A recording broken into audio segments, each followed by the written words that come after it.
I always thought Miami sunshine could melt away doubts, that kind of endless light that makes even broken promises look golden. But on that morning, the light didn't touch me. It felt cold, like it knew something I didn't. My name is Cassia Lowe, 32, and in exactly 4 days, I was supposed to become Mrs. Ethan Miles. A destination wedding by the beach, 300 guests, champagne towers, drone footage, and my perfect sister as maid of honor. Everything was rehearsed, even the way I was supposed to smile when the camera panned toward me. But that morning, as I walked into the bridal boutique for my final dress fitting, something inside me felt off, like a thread pulled loose from the inside. "Cass, you're glowing," my sister Hannah squealed, holding 2 iced coffees. She always had that voice, too bright, too practiced. I took 1 coffee, smiled automatically. 4 days, I said, my voice shaking a little. 4 days until you're the happiest woman alive, she teased. If only she knew. We chatted about wedding favors, playlist options, how Mom was already stressing about the seating chart. I was distracted. The tailor was pinning the lace against my back when Hannah's phone buzzed on the counter. The screen lit up. Ethan. I laughed. "He's obsessed, huh?" She froze. "Oh, yeah, he just keeps checking in." But the way her hand moved, too fast, too defensive, told me something was wrong. Later that afternoon, I was back at the hotel, half watching the ocean. The waves rolled in, soft and endless. Ethan texted, "Miss you already, rehearsal dinner soon." I smiled, but my stomach twisted. Something about Hannah's nervous energy wouldn't leave my mind. So I did something I never thought I would. I opened my laptop, logged into the shared cloud drive for the wedding photos. And there it was, a folder named Test Shots, Private. Inside, I saw photos, Ethan and Hannah. Not just together. Together. His hand on her waist, her lips brushing his. Hotel room wallpaper I recognized. The suite I had booked for the wedding party. I felt my world collapse without making a sound. My first instinct was denial. Maybe it was old. Maybe it meant nothing. Maybe I was seeing things. But the timestamp said otherwise. 2 days ago. Tears didn't come. Not yet. Instead, there was this deep, crawling silence inside me. A pressure behind my ribs, like my body didn't know how to contain it. I walked to the balcony. The sunset over Miami was blood orange, stunning, cruel. Below, the beach lights flickered on, preparing for the wedding week, for my wedding. I wanted to scream, to break something. Instead, I whispered to the ocean, "Why her?" But even the ocean didn't answer. When Ethan came to see me that evening, I almost couldn't look at him. He smelled like salt water and cologne, the same one I'd given him for his birthday. "Hey," he said softly, "you okay? You seem quiet." I looked at him, really looked. Every lie suddenly clear in the softness of his tone, the fake concern in his eyes. "Just tired," I lied. He leaned in to kiss me, and for the first time, I turned my face away. His confusion lingered, but he smiled anyway, saying something about tomorrow's rehearsal. And as he left, he kissed my forehead, the same forehead he must have kissed before walking into Hannah's room. That night, I didn't sleep. I sat by the balcony, my laptop open to the photos again, over and over. Pain changed shape, from disbelief to anger to something sharper. My wedding planner texted about flowers and lighting, but I didn't reply. Instead, I searched for something else, control. If my life was going to burn down, I decided I'd be the one to light the match. And as dawn broke, I finally knew what to do.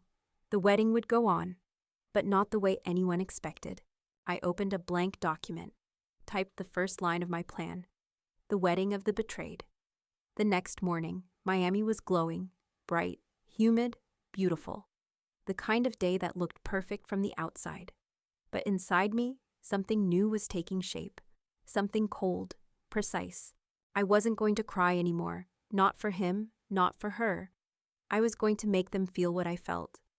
Just not with screams or chaos, but with silence and spectacle. I called it controlled revenge. The wedding preparations were in full swing. The planners, decorators, florists, all moving in rhythm, unaware that everything they were building was about to become my stage. When I looked at the white chairs lined up by the ocean, I didn't see a ceremony. I saw a battlefield. Cassia, you okay, love? Asked Mara, my wedding planner, her British accent warm and oblivious. Perfect, I said, forcing a smile. Everything's perfect. Because it had to be. That afternoon during the rehearsal, Ethan took my hand and whispered, "Can you believe we're finally doing this?" His voice almost made me laugh, not because it was sweet, but because of how fake it sounded now. I squeezed his hand, looked into his eyes, and said softly, "Yeah, finally."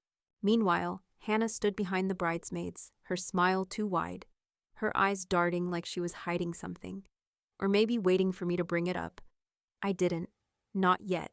I was saving that moment for the perfect audience. After the rehearsal, everyone headed to the beach bar for cocktails. I stayed behind, pretending to fix my veil. When I was alone, I pulled out my phone and opened notes. At the top was a line I'd written at sunrise. If betrayal is a performance, I'll rewrite the ending. Under it, I started listing ideas. Charity theme, the wedding of the betrayed. Invite a Women's Shelter Foundation representative. Press invite for coverage of a surprise announcement. Turn vows into speech about loyalty. Reveal the affair live. Each bullet point made my pulse steady, not race. I wasn't a victim anymore. I was a director. That night, I ordered room service and sat at my desk drafting an email. It went to the Miami Daily, Local 7 News, and Women Rise Foundation, a charity helping women heal from emotional abuse. I wrote, "You are invited to a special live ceremony highlighting the strength of women who choose truth over betrayal. Expect an unforgettable revelation." I signed it, Cassia Lowe, bride-to-be. I hit send. Then I looked out at the moonlit beach. My wedding would no longer be about love. It would be about truth, wrapped in white silk and champagne. The next morning, my mother came to check on me. She was wearing her signature floral robe, the one she's had since I was a teenager. "Cass, sweetheart, are you nervous?" she asked, sitting on the bed. "Not really," I lied. She smiled, taking my hand. "You always were the strong one." If only she knew what that strength was turning into. When she left, I opened the group chat with the bridal party. "Ladies," I typed, "small change for tomorrow's ceremony. We'll add a quick speech before the vows. Something meaningful. I'll explain at the venue." Hannah reacted with a heart emoji. Of course she did. That evening, at the rehearsal dinner, the restaurant buzzed with laughter. Candles flickered on polished tables. Guests toasted with white wine. Ethan was at the center of it all, his arm casually around Hannah's chair as if it meant nothing, as if I wouldn't notice. I smiled across the table, slow and deliberate. If he was playing pretend, then so was I.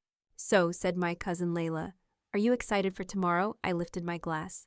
"More than ever." Halfway through dinner, Hannah followed me to the restroom. She closed the door behind her, voice tight. "Cass, can we talk?" I didn't look at her in the mirror. "About what?" "About everything. I think there's been some misunderstanding." "Really?" I turned, meeting her eyes. 2 days ago, hotel room 302. Is that a misunderstanding too?" Her face went pale. "Cassia, Don't," I interrupted softly. "Don't insult me by lying again." She blinked fast, trying to hold back tears. "It was a mistake. We didn't mean for it to happen." I stepped closer. "You didn't mean for me to find out." The silence between us was thick. Finally, I smiled. "It's okay, Hannah. I forgive you." Her confusion was almost comical. I brushed past her and said, "See you tomorrow." As I walked out, my reflection in the glass doors caught my eye. Calm, poised, unrecognizable. I realized then, forgiveness wasn't mercy. It was the perfect disguise. Tomorrow, I'd stand under the arch of roses in front of every guest, every camera, every person who believed in the illusion of perfection. And I would tear it down. Not out of rage, but out of freedom. And when the world asked what happened to the sweet bride, they'd never know she had already died on that balcony 2 nights ago. The morning of my wedding arrived with cruel perfection. Miami's sky was flawless, painted in soft blues and golds, and the ocean shimmered like it was applauding the illusion of love. I stood by the window, watching the waves curl and break. Somewhere below, the staff was setting up the ceremony arch. White roses, silver ribbons. A $1,000 fantasy built on lies. I should have been trembling with excitement. Instead, I was calm, frighteningly calm. My phone buzzed, a notification from the Miami Daily. "We've confirmed attendance. Wishing you a powerful morning, Ms. Lowe." A powerful morning. I almost laughed. If only they knew what was coming. I checked my reflection. The makeup artist had done her best. Flawless skin, shimmering eyelids, soft curls cascading down my back. But my eyes, they weren't the same. They carried something sharp, like glass. When my bridesmaids entered, laughter filled the suite. Hannah followed them, pretending to be normal, like nothing had happened between us. She hugged me from behind. "You look stunning, sis." Her voice trembled just slightly. I smiled into the mirror. "So do you. Do you want me to help you with your veil?" she asked. "Sure," I said, turning slightly. She adjusted the veil delicately, fingers shaking. For a brief second, I saw guilt flicker in her reflection. I met her gaze. "Thank you, Hannah, for everything." She looked confused but nodded. And that was when I knew. She had no idea what was about to happen. Outside, guests began arriving. I could hear laughter, the clinking of glasses, the slow hum of violins tuning up. Reporters were blending in with the crowd, pretending to be friends of the family. Mara, the planner, knocked and peeked in. "Cassia, it's showtime, darling." I looked at myself one last time. A bride, glowing and dangerous. Then I whispered to my reflection, "Let's begin the performance."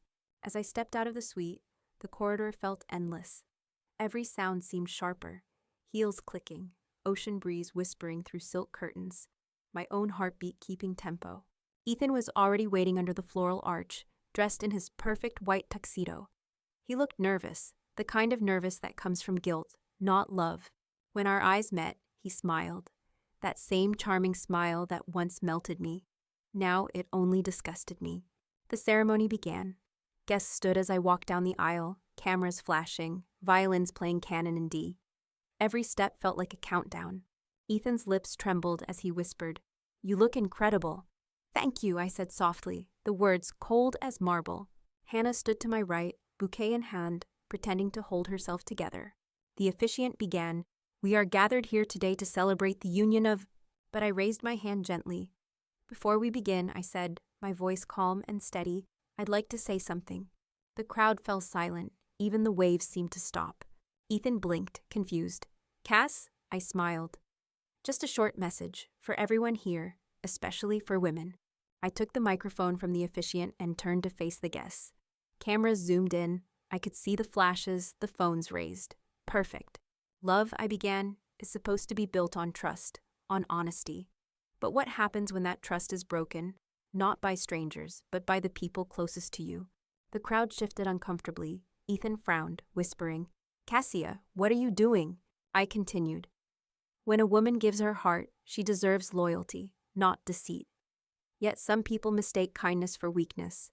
I looked at Hannah. Her face was pale, trembling. Ethan reached for my hand, trying to stop me. I pulled away. Then I turned to the guests, smiled, and said, "Ladies and gentlemen, allow me to introduce the two people who taught me this lesson firsthand." Gasps rippled through the audience. I held up a small remote and clicked it. Behind us, the big wedding screen flickered, showing what was supposed to be a montage of our love story. But instead, photos appeared. Ethan, Hannah, hotel room, laughter, lips. Each image burned brighter than the last. Someone screamed. My mother covered her mouth. Ethan froze, white as his tux. Hannah whispered, "Oh my God." I stood there, still holding the mic. "This," I said, "is what love looks like when the mask falls off?" Ethan stumbled forward. "Cassia, please stop." "Stop?" I repeated. "You didn't stop when you went behind my back." The cameras were everywhere now. Guests recording, reporters snapping. It wasn't just a wedding anymore. It was history.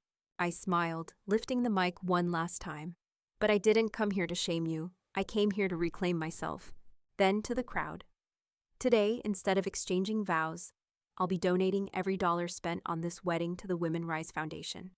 For women betrayed, silenced, and blamed for other people's sins." Applause erupted, hesitant at first, then growing louder.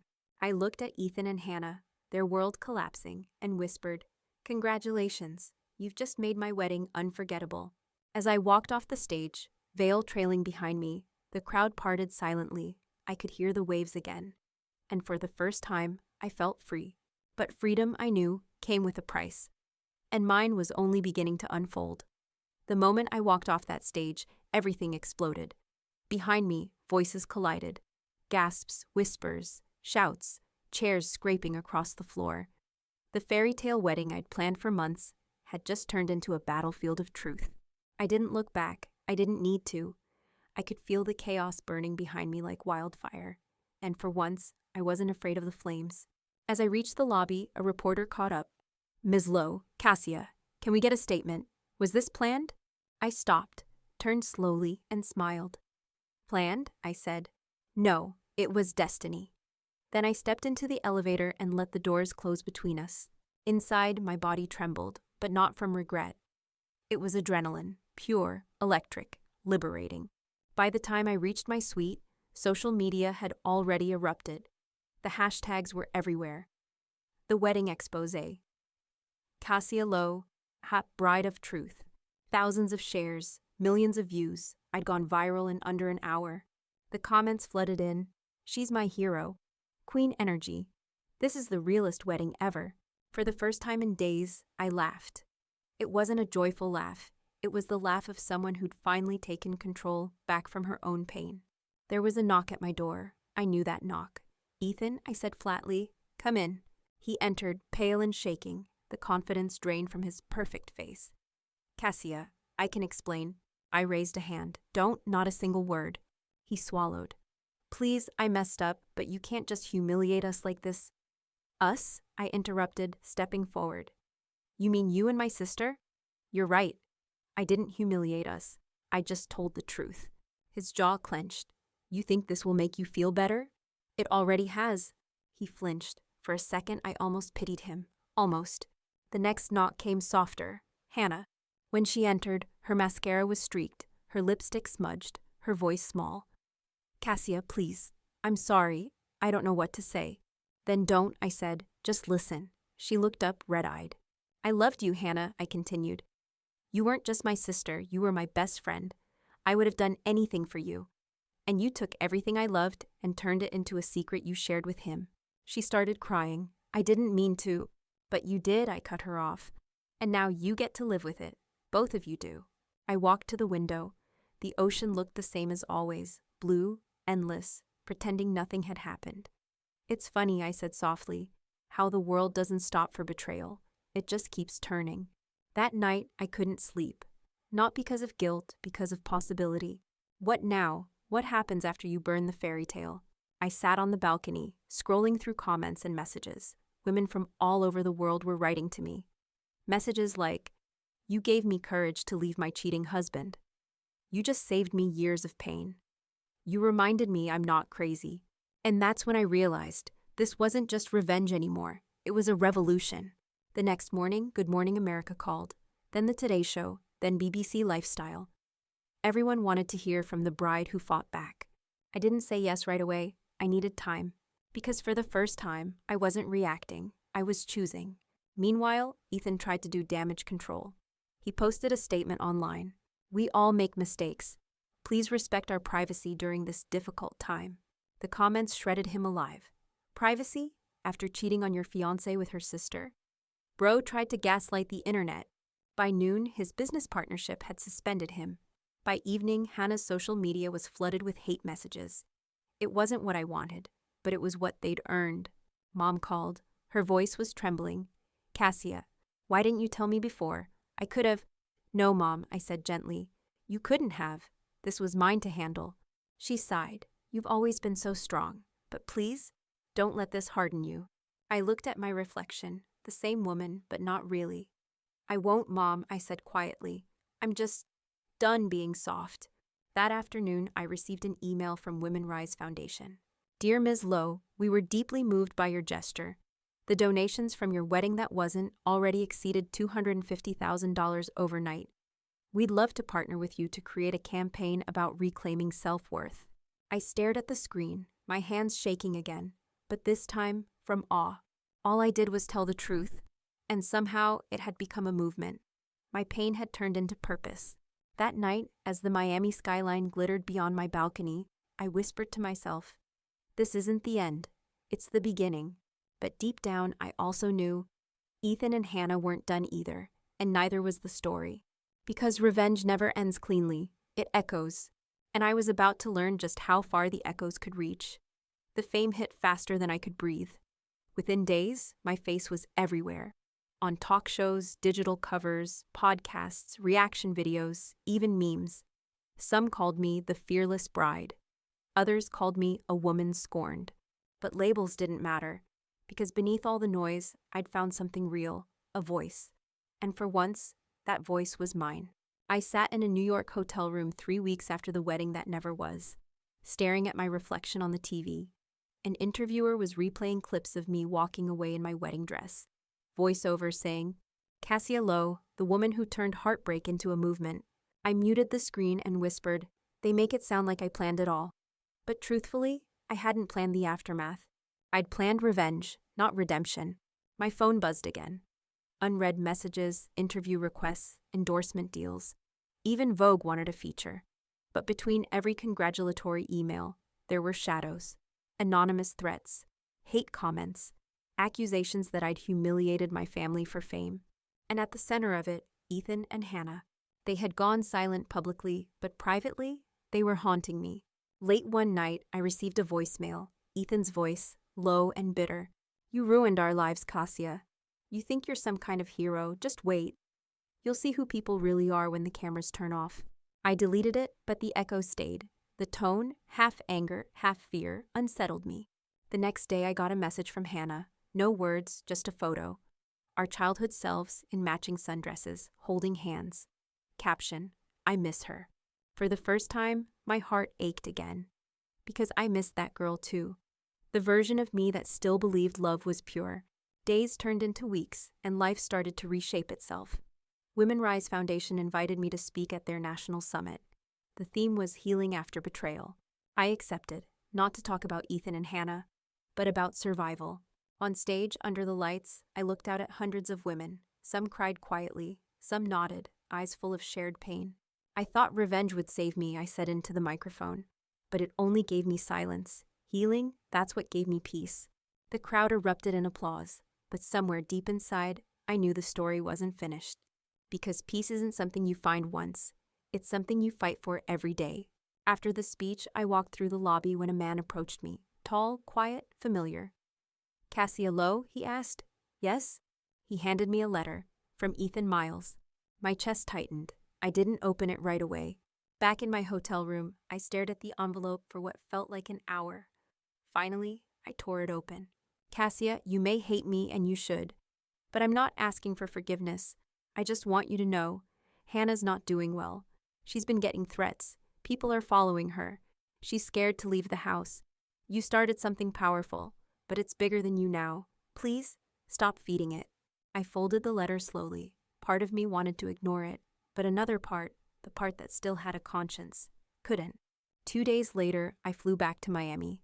Not to see Ethan, not to see Hannah, to see the ocean again. The same one that had witnessed my downfall, my rise, and my transformation.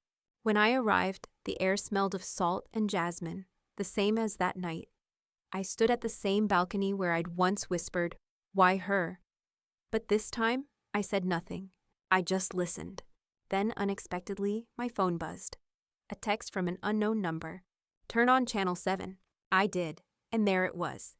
Ethan, on live TV, sitting across from a reporter. "Do you regret what happened?" the interviewer asked. "Every day," Ethan said softly. "But Cassia's not innocent either. She used what happened to destroy people's lives. Mine, Hannah's, our family's, maybe even her own." The reporter nodded solemnly. Ethan's tone was calm, measured, rehearsed. He wasn't defending himself anymore. He was rewriting the story. The next segment showed online comments again. Suddenly, the narrative was shifting.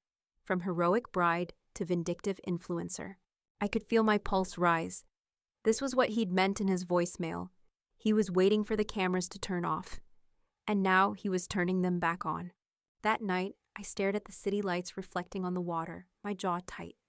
Part of me wanted to go back on TV, to destroy his lies with one sentence.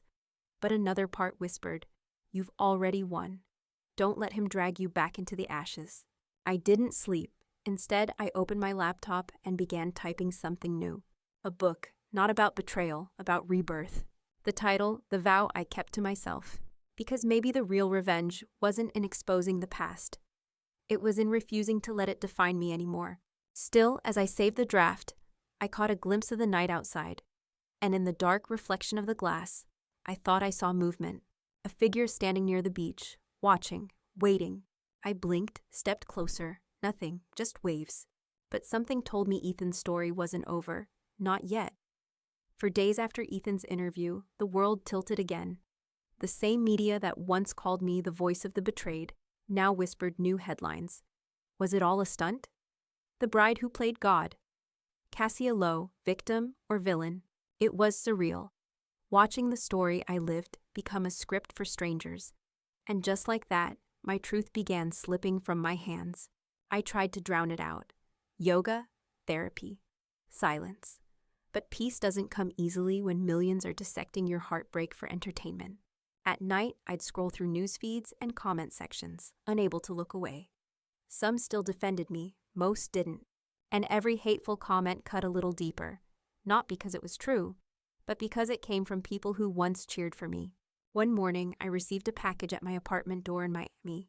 No return address. Just a small black box wrapped in a silk ribbon. Inside, there was a USB drive and a note.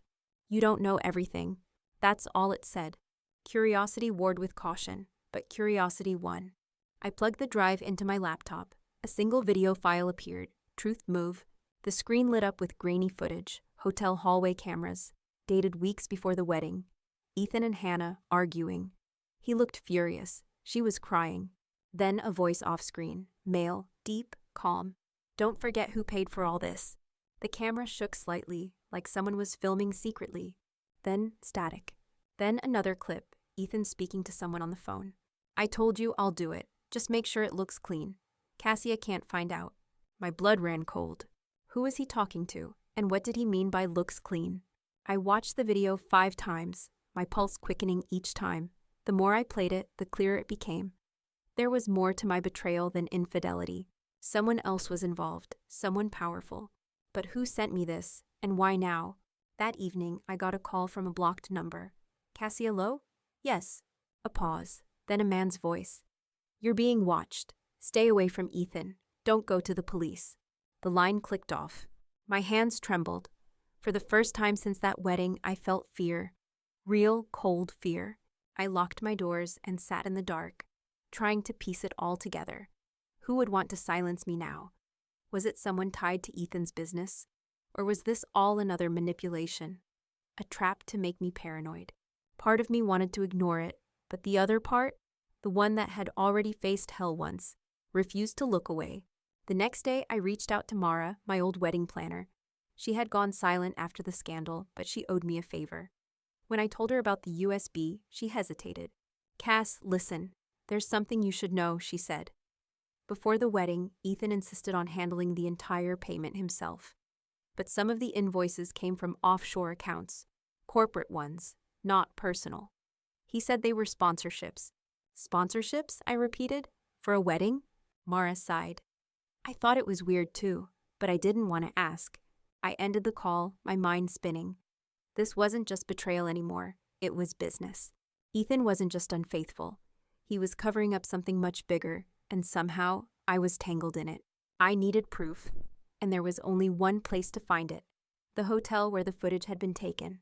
That night, I drove there, the same resort where everything had begun and ended.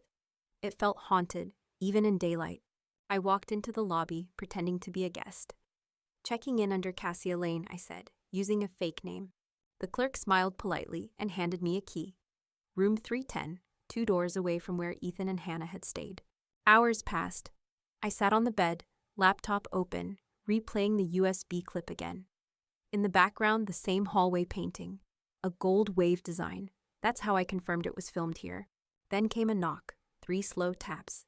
I froze. No one knew I was here. When I opened the door, there was an envelope on the floor. No one in sight. Inside, another note. Stop digging, Cassia. You won't like what you find.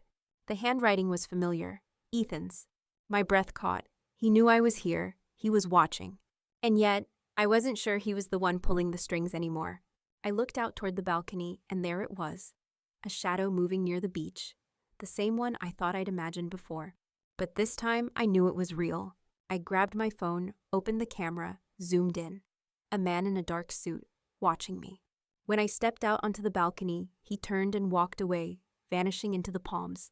I whispered into the humid air, "What did you do, Ethan?" But the only answer was the sound of the sea. And somewhere in it, I could almost hear a voice saying, "You're not done yet." Sleep became impossible after that night. Every sound, the hum of the air conditioner, the waves beyond the glass, the creak of the hallway floor, made my pulse jump. Someone had been watching me, and now I couldn't tell if I was being hunted or haunted. At dawn, I drove out of the hotel parking lot and headed to a small cafe downtown. I needed light, noise, people, something real to ground me. But even as I sipped my coffee, I caught myself glancing at the mirrors, the windows, reflections that might have hidden eyes. My laptop was open on the table. The USB footage played again, over and over, like a nightmare loop. That voice, "Don't forget who paid for all this." It wasn't Ethan's. It sounded older, confident. The kind of voice used to giving orders. I typed the audio into a sound analysis tool online, hoping for a match. The waveform came up unique, no digital record. Whoever this man was, he didn't exist publicly. I was deep in thought when someone slid into the seat across from me. It was Mara. Her hair was messy, her eyes anxious. "Cassia, we need to talk." "Mara? How did you know I was here?" "I didn't. I've been looking for you all morning." She glanced around nervously. "Ethan called me last night. He's scared." I laughed bitterly. "Scared? That's rich." Mara leaned closer. "No, listen. He said someone broke into his apartment. Files were stolen, contracts, bank info, everything. He thinks it's connected to the same people who financed the wedding." My blood ran cold. "He's not lying." "I don't think so," she whispered. "Cassia, whatever's happening, it's bigger than a broken engagement." Later that afternoon, I returned to my apartment. I didn't even make it to the door before I saw it. Scratches near the lock. Someone had tried to break in. I froze, then backed away, heart racing. Across the hallway, an older neighbor opened her door slightly. "You okay, dear?" I forced a smile. "Yeah, just must have been the wind." But my instincts screamed otherwise. That night, I stayed at a hotel under a different name. I texted only one person, Detective Paul Anders, a friend of my late father's and one of the few people I trusted. Within an hour, he called back. "Cassia, tell me everything. Don't leave out a word." I explained the wedding, the affair, the USB, the threats, the shadow. He listened quietly. Then he said, "The name Ethan Miles rings a bell. His firm had a few federal flags last year. Unusual fund transfers, shell corporations. Your wedding payments might have been part of it." I went silent.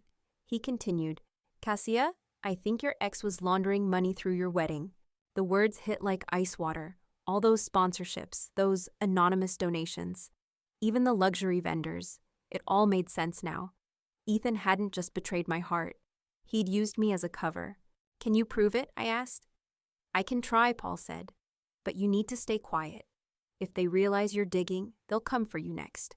I looked out the hotel window. Miami glittered below, beautiful, deceptive, full of shadows pretending to be light. "I think they already have," I whispered. The next morning, Paul called again. "Cassia, are you alone?" "Yes." "Good." I pulled Ethan's financials. One of the offshore accounts links back to a company called Sunbridge Holdings, a known front for laundering through luxury events. My stomach twisted. "What does that mean?" "It means your wedding wasn't just a wedding. It was a transaction. Someone paid Ethan to move money under your name." I felt sick. "So that's why the cameras, the press invites, everything?" Paul sighed. "Exactly. They needed attention on the surface, so no one would question what was happening underneath." I hung up, staring blankly at the city skyline. Somehow, the revenge that had given me power had also exposed me to something darker. Something that didn't care about my love story at all. That afternoon, an email arrived. No sender, no subject, just one line. "If you want the truth, come alone. Midnight, Pier 9. Attached was a photo, Ethan, bound to a chair, blood at the corner of his mouth. I froze. Fear and fury warred inside me. It could have been a trick. It could have been real. Either way, I knew one thing. If I walked away now, I'd never know the full story. I grabbed my keys, my phone, and the USB drive. If this was a trap, I needed to know who set it. As I drove through the night, Miami's neon lights blurred past me like ghosts. My heart pounded in rhythm with the rain tapping on the windshield. Pier 9 was empty when I arrived. The air smelled of salt and rust, only the sound of waves and a faint hum from the nearby docks. I stepped out of the car slowly. "Ethan," I called. No answer. Then, movement. A figure stepped from the shadows, tall, male, the same man I'd seen watching me before. He held up his phone. On the screen, a video played, Ethan tied to the chair, pleading. Then the man looked at me and said quietly, "You shouldn't have opened the box." Before I could speak, he disappeared into the darkness, leaving only the faint sound of tires screeching in the distance. I turned to run, but something caught my eye. A small envelope taped under the pier railing. Inside, another USB drive. On it, a single word, proof. I didn't know whether to feel terror or relief. All I knew was that whatever this was, it wasn't over. Not by a long shot. The word proof glowed faintly on the USB drive like a dare. I sat in my car at Pier 9, the rain drumming on the windshield, my hands trembling over the steering wheel. Should I open it? I knew this could end everything, or begin something much worse. But after everything Ethan had done, after every secret that had torn my life apart, I couldn't walk away now. So I plugged it in. The screen flickered to life, showing a folder filled with encrypted documents and one video file. Finaltransaction.mp4. I clicked it. It began with a shot of a private office. Modern, glass walls, ocean view. Ethan was there, sitting across from an older man in a gray suit. The same voice from the previous footage said, "The foundation transfer went through. The wedding funds are now clean." Ethan nodded, signing a document. "What about Cassia? She'll never know. By the time she does, it'll look like charity." My stomach twisted. Charity. The donation to the Women Rise Foundation. The thing that gave me peace had been part of their scheme. They'd used my act of defiance to launder the last of their dirty money. My revenge had been their cover. I slammed the laptop shut, heart pounding. Everything I'd built, my redemption, my fame, my new purpose, had been weaponized against me. Outside, lightning tore the sky in half.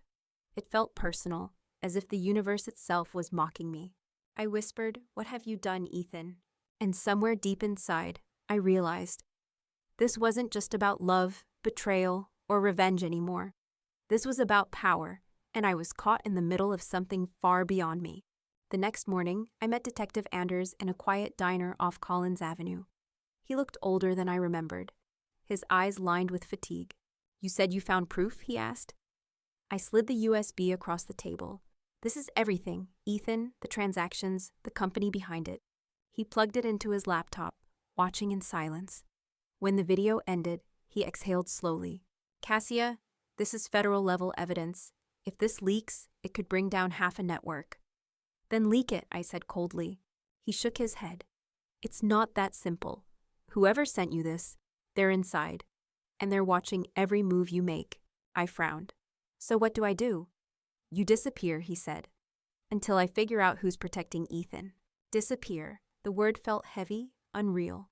I had spent months finding my voice, and now I was supposed to vanish, to go silent again. But then I remembered the shadow on the beach, the notes, the threats. Maybe silence was survival this time.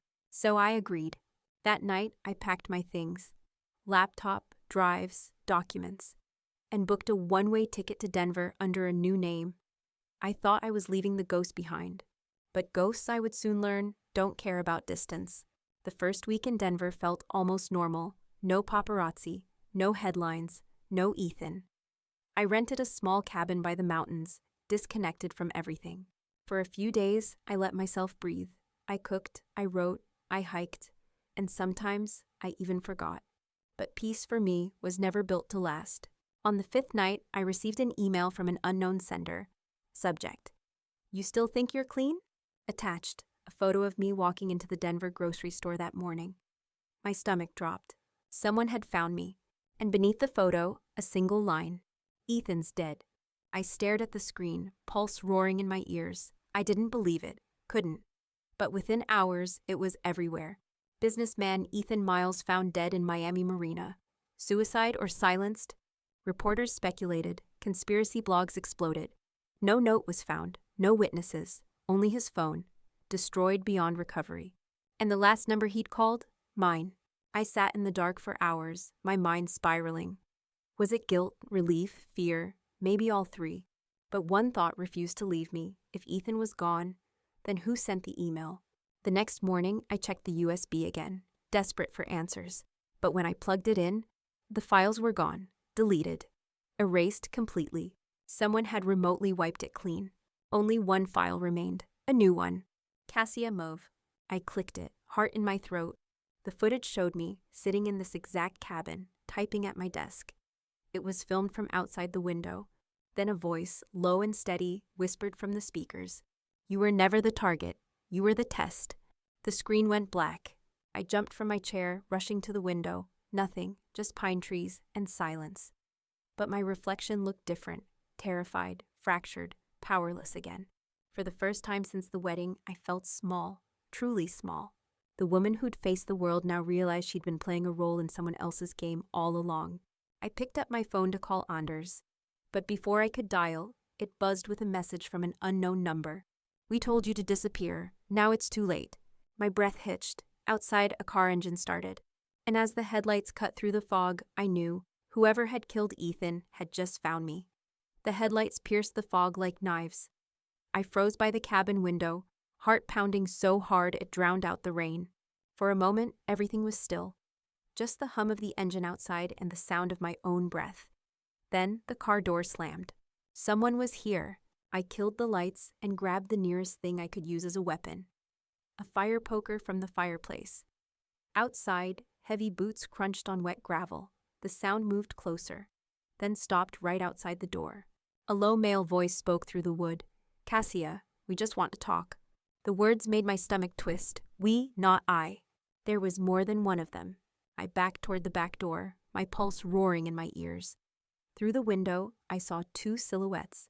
One tall, one shorter, both wearing dark coats. The taller one knocked again, harder this time. Don't make this harder than it needs to be. I didn't answer. Instead, I slipped out the back door into the freezing mist. The mountain air hit me like ice.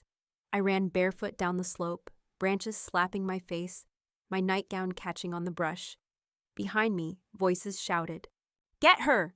I didn't stop running until I reached the tree line near the road.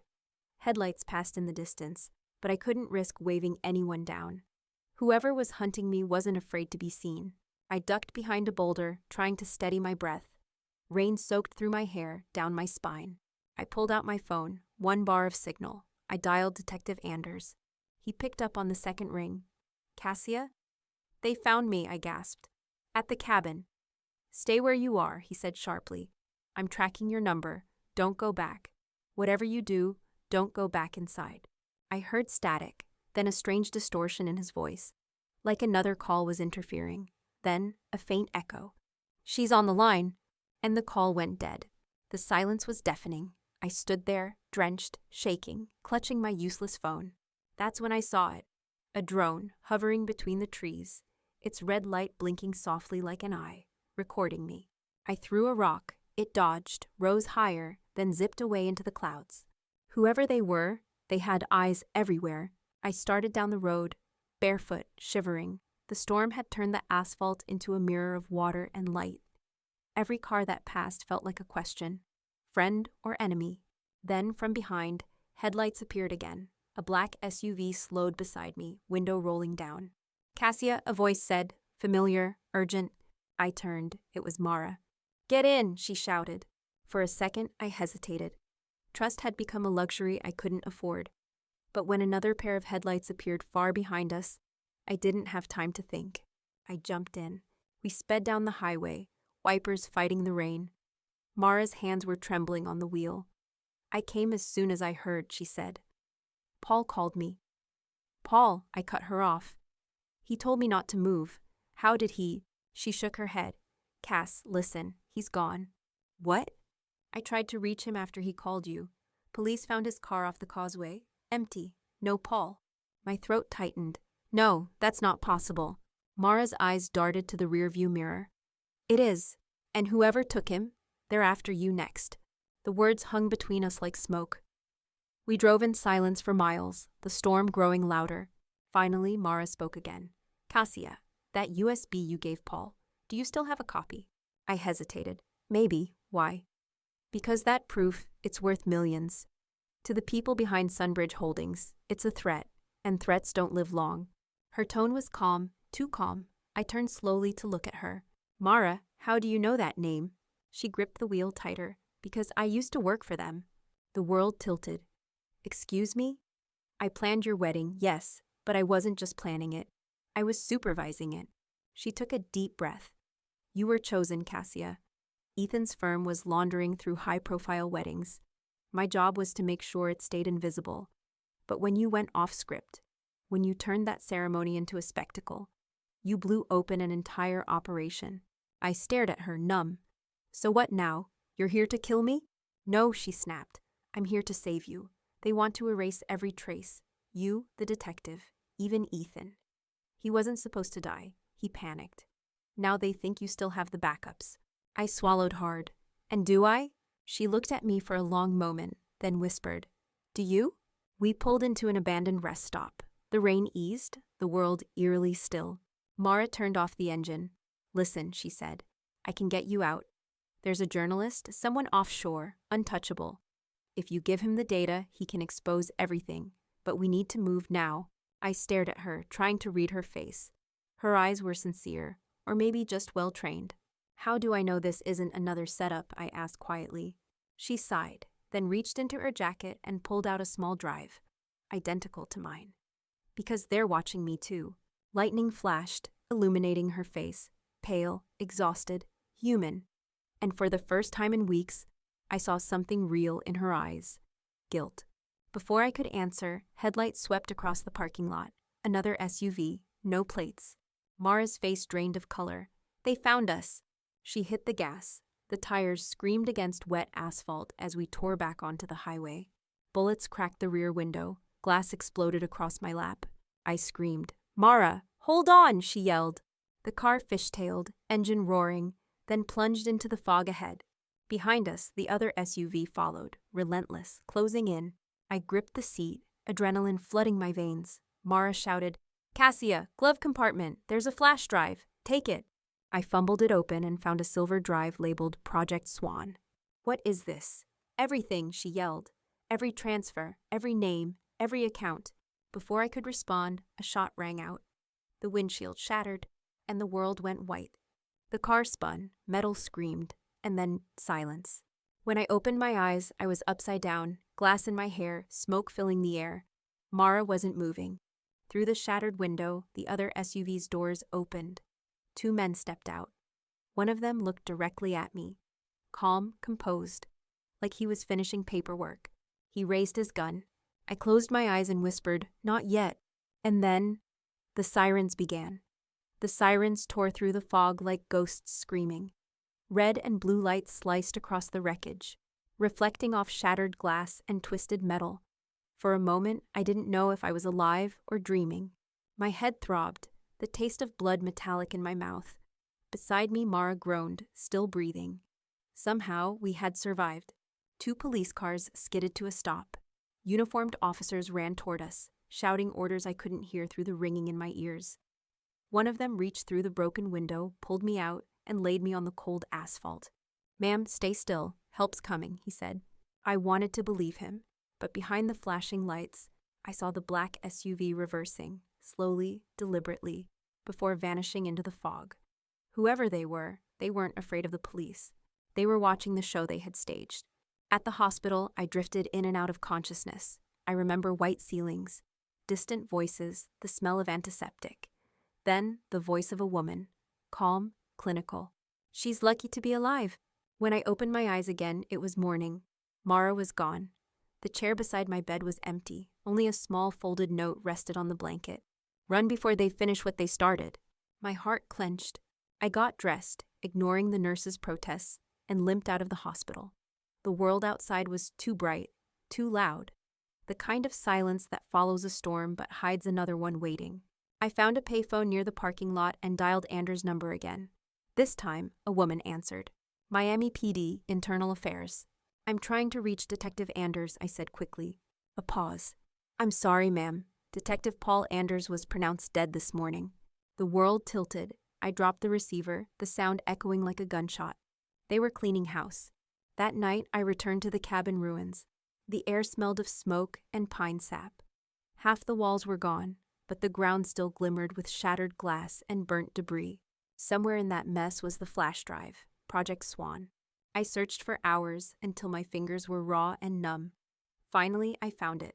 Scorched, cracked, but intact. The label half melted, but still readable.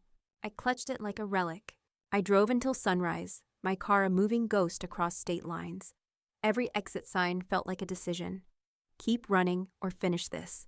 By noon, I made my choice. If I died, I wanted it to mean something. So I drove to the only person who could make the truth matter, Jasper Quinn, an investigative journalist who had once exposed a political corruption ring. He answered my email within an hour. Meet me at the Sunridge Airfield, 3 p.m., bring everything. The airfield was deserted. Just wind, weeds, and the sound of an old hangar creaking in the distance. Jasper arrived in an old Jeep, camera slung around his neck. He looked tired, wary. "Cassia Lowe," he said. "I've read your story. Didn't think it was still being written." I handed him the drive. "This has everything. Names, accounts, transfers. All tied to Sunbridge Holdings." He connected it to his laptop, scrolling through the files. After a moment, he whistled low. This could bury a dozen CEOs. I nodded, "Then publish it." He hesitated. "You realize what'll happen if I do?" I looked out toward the sky, endless, indifferent. "They already tried to kill me. If I stay silent, they win twice." He studied me for a long moment, then closed his laptop. "All right. But if this goes out, there's no going back. Are you ready for that?" I exhaled slowly. I've been ready since the day they ruined my wedding. We transferred the files to a secure satellite link. The upload bar crawled upward, 20%, 40%, 60%. Outside, the wind picked up, rattling the hangar doors. At 92%, Jasper's phone buzzed. He frowned, checking the screen. "No caller ID." He answered, his face paled. "They know," he whispered. "They're tracing the uplink."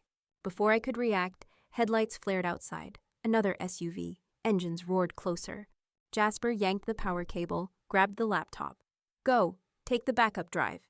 We sprinted out the side door into the tall grass. Bullets ripped through the hangar walls, sparks flying like fireworks. We dove behind a rusted plane shell. Jasper shoved the backup drive into my hand. "If I don't make it—" "Don't say that," I hissed. He gave a tight, resigned smile. "If I don't make it, finish the upload." Then he ran, drawing their fire. I stayed low, crawling through the grass toward the Jeep. My chest burned with every breath. The gunfire stopped. Silence again. When I reached the Jeep, Jasper was gone. Just his camera lay on the ground. Lens cracked, still recording. I grabbed it, jumped into the driver's seat, and floored the gas. As I sped away, I saw flames erupting in the hangar behind me. The upload might have been destroyed. But the backup drive, Project Swan, was still in my pocket. I drove until the sun set, until the mountains swallowed the horizon. Somewhere deep inside, beneath the fear and exhaustion, I felt something new. Not triumph, not revenge, resolve. They could erase everything, my name, my story, even my image, but not the truth. Because truth, once set free, finds its way to light, no matter how deep it's buried. Weeks later, the world woke up to headlines that shook Wall Street and Washington alike. Massive corporate laundering ring exposed. Whistleblower files leaked from anonymous source. No one knew it was me. No one would ever know. But somewhere, I smiled. Because the vow I had broken with Ethan was the same vow I had kept with myself. To never let the powerful win through silence. And as I stood by a quiet lake one morning, watching the fog lift from the water, I whispered softly, "Goodbye, Ethan." Not in hate, not in love, just in release.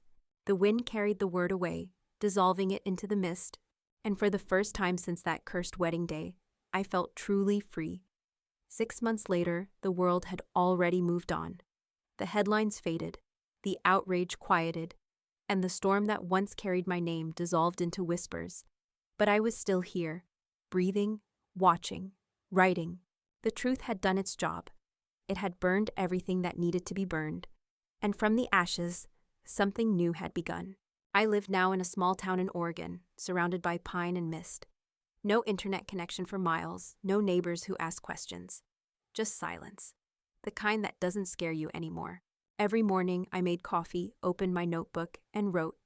Not about Ethan, not about betrayal or revenge, but about rebuilding. About how it feels to wake up after surviving your own story. Sometimes I still hear echoes of that night. Tires screeching, the sound of fire, Mara's voice shouting my name. But the memories no longer own me. They're just ghosts passing through. One day, I received a letter in the mail. Handwritten, unmarked, no return address. Inside, there was only a single photograph. Jasper Quinn, smiling, standing on a distant beach with a camera in hand. On the back, written in bold ink, "The world knows now, thank you." My throat tightened. He'd made it out, and he'd kept his promise. The truth had reached every corner of the world. Anonymous leaks, public hearings, collapsed corporations. Sunbridge Holdings was gone. Its leaders were arrested, its accounts frozen. And my name? Nowhere in the reports. Exactly where it belonged. That night, I built a small fire outside my cabin. I tossed the last remaining copy of Project Swan into the flames. It hissed, sparked, and then turned to ash. No more secrets. No more ghosts. The world didn't need my pain to keep its light burning. It had found its own fire. Weeks passed. I started volunteering at a local shelter for women rebuilding their lives. Women whose eyes carried stories not unlike mine. They didn't recognize me. To them, I was just Cass, the quiet one who always listened, who always smiled softly when someone said, "I don't know if I'll ever heal." And every time, I'd answer the same way. You don't have to heal, you just have to begin again. One afternoon, a young girl at the shelter approached me. She couldn't have been older than 20. "I heard about this woman once," she said shyly. She exposed her cheating fiancé during her wedding. They said she was crazy, but I think she was brave. I smiled, hiding the tremor in my chest. "Maybe both can be true," I said. She laughed. "Yeah, maybe brave people are always a little crazy." Her words stayed with me long after she left. Later that evening, I walked to the edge of a cliff overlooking the Pacific. The same ocean that had witnessed everything. My fall, my rise, my ruin, my rebirth. Waves crashed below like applause from another world. I closed my eyes. I thought about Ethan. Not as the villain, but as the broken man who became part of a system he couldn't control. And for the first time, I didn't feel anger, just understanding. He had been my beginning and my undoing, and somehow, both had brought me here. I whispered into the wind, "I forgive you." The words felt strange at first, fragile, uncertain, but the moment they left my lips, I felt lighter. Like the story had finally loosened its grip on me. Forgiveness wasn't for him, it was for me, so I could stop surviving and start living. That night, I dreamed again, not the nightmares of the past. No more running, no more shadows. This dream was calm. I was standing in a field of white lilies. The air was warm, soft, infinite. And somewhere behind me, I heard Ethan's voice, not pleading, not angry, just peaceful. "You kept your vow, Cassia." When I turned around, there was no one there, only the flowers swaying gently under a rising sun. When I woke, the light through my window looked the same, but everything inside me had shifted. For years, my story had been one of vengeance, exposure, and chaos. But maybe that was never its real purpose. Maybe it was about something simpler, that even the deepest betrayal cannot erase the strength to rebuild. That silence can be powerful when it belongs to peace, not fear. Months later, my first book was published under a pen name, The Vow I Kept. Not a confession, not a tell-all. A story about loss, redemption, and the quiet strength of women who refuse to stay broken. It became a whisper across book clubs, podcasts, forums. Not viral, not famous, but real. And that was enough. Sometimes I still get anonymous emails, messages like, "You don't know me, but your words saved me. I thought I was alone until I read your story." Each one reminds me why I survived. Not for revenge, not for justice, but for connection. Because in the end, we all just want to be heard, even if our names are lost to history. One quiet evening, as the sun melted into the horizon, I walked back to the cabin and turned off the lights. The air was still, golden, forgiving. On the wall above my desk hung a single framed quote, one that had guided me through the storm. "The opposite of silence isn't noise, it's truth." I smiled, because I had lived that truth. I had faced the fire, and I had come out not unscarred, but whole. As the final light of day slipped beyond the trees, I whispered one last line to the night. The story is over, but I am not. And somewhere far away, in the rhythm of the waves and the hum of the wind, I swore I could hear the faintest echo reply, "Neither are we." The fog had lifted for good. The air, once heavy with secrets, now carried only the quiet rhythm of waves. Months had passed since the truth reshaped the world, and I had finally learned what peace sounded like. It wasn't silence, it was presence. I spent my mornings by the lake, barefoot in the grass, the mist curling around my ankles like a soft memory that no longer hurt. Each sunrise felt like a heartbeat, steady, earned, honest. My name no longer meant scandal, betrayal, or survival. It meant existence. Just that, and it was enough. One morning, as I watched the horizon blush gold, a voice behind me said, "You always liked watching the light first, didn't you?" I turned, slowly. Ethan stood there, or rather, the idea of him. He looked as I last remembered. Sharp suit, soft eyes, guilt like a shadow he no longer had to carry. For a moment, I couldn't breathe. "You're not real," I said softly. He smiled. Neither was I for a long time. I didn't step closer. The air between us shimmered with everything that had been broken, and everything that no longer needed fixing. "You finally did it," he said. "You ended what I started." "I didn't do it for you." "I know," he said, smiling faintly. "That's why it worked." His eyes drifted toward the lake, glowing under the morning light. "Funny thing about truth," he murmured. "You can bury it for years, but it always finds its way back to the surface." I followed his gaze. "So does guilt." "Maybe," he said, "but forgiveness floats." The wind carried his words, and for a fleeting second, I felt the weight lift off my chest. The last thread of anger snapping quietly inside me. "You could have told me," I said. "I wanted to," he whispered, "but I wasn't brave enough to love you and lose everything else." We stood there, two ghosts of the same story, no longer enemies, no longer bound by what could have been. "I forgave you," I said. "I know," he smiled. "That's how I found my way here." Then he stepped back, the light catching the edge of his silhouette until it began to dissolve into air. "Goodbye, Cassia." "Goodbye, Ethan." And just like that, he was gone, leaving only sunlight and the sound of the water returning to calm. I went back to the cabin. The typewriter on the desk waited. A half-finished page still rolled inside. The last line I had written read, "Sometimes healing isn't about moving on. It's about moving inward." I sat down, placed my fingers on the keys, and began to type. This time, the story wasn't about vengeance or loss. It was about after, about the quiet strength that comes when you stop running, when you finally stand still and face the echo that remains. Days became weeks. The book took shape slowly, like a sunrise, each page lighter than the one before. When I typed the final word, I didn't cry. I just breathed, long and full, the way I used to before I knew pain had a name. I titled it Afterlight.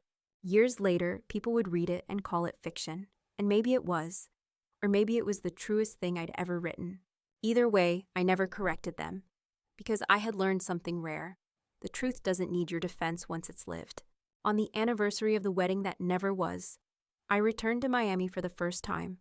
The city had changed, new towers, new lights, new faces, but the ocean was the same. It always is. I walked barefoot along the sand until I reached the spot where everything had fallen apart. The tide washed over my feet, cool and forgiving. I whispered, "Thank you," not to Ethan, not to fate, but to the version of myself who refused to stay broken. Because she was the real hero of the story. As the sun sank low, I turned my camera on. The same one Jasper had left behind all those months ago. The lens was cracked, but it still worked. I aimed it at the horizon and pressed record.